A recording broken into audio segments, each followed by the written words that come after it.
Hi everyone, welcome to food festival channel. ఎప్పుడు చేసే పులిహోర bore కొట్టిందా? అయితే మీకోసమే ఈ వీడియో. కర్ణాటకలో ఎక్కువగా తయారు చేసే మసాలా పులిహోర. ఈ పులిహోర తయారు చేయటం ఎంత సింపులో, కానీ ఒక్క రెండు ముద్దలు తిన్నారంటే నోట్లో నుంచి ఆ ఫ్లేవర్ అనేది అంత ఈజీగా పోదండి. అంత ఫ్లేవర్ఫుల్గా, అంత టేస్టీగా, ఘాటుగా భలే ఉంటుంది ఈ మసాలా పులిహోర.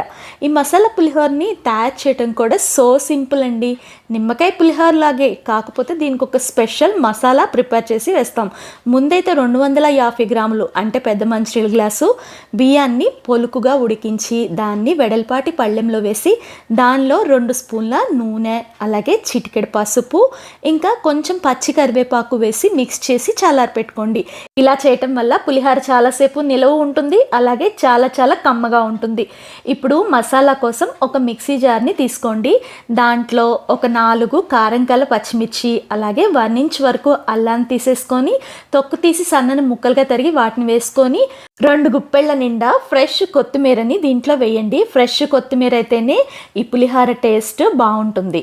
ఇప్పుడు దీంట్లో ఒక 1/2 టేబుల్ స్పూన్ వరకు క్రిస్టల్ సాల్ట్ని వేసేసి ఇదంతా కూడా నీళ్లు వేయకుండా ఫైన్గా మిక్సీ పట్టుకోండి.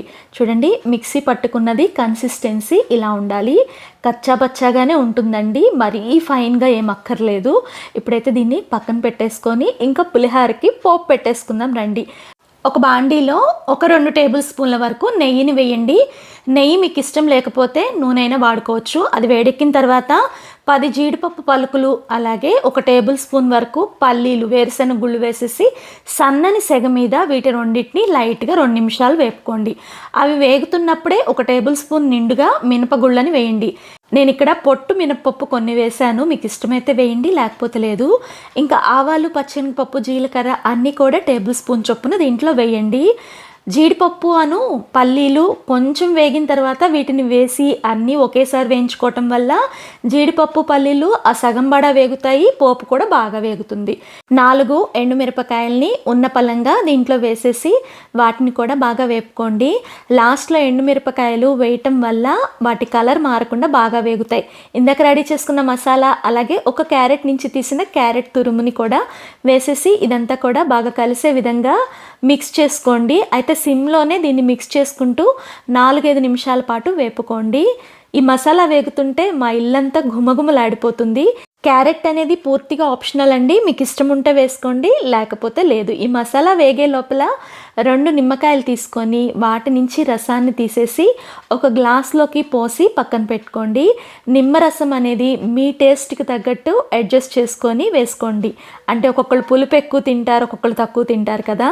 ఇంకా పోపు అయితే బాగా వేగిపోయిందండి. దీంట్లో 1/2 టేబుల్ స్పూన్ వరకు పసుపు, అలాగే ఇంకా 1 టేబుల్ స్పూన్ వరకు సాల్ట్ని కూడా వేసేసేయండి. ఇందాక మసాలాలో సాల్ట్ వేసాం కాబట్టి చూసుకొని వేసుకోండి.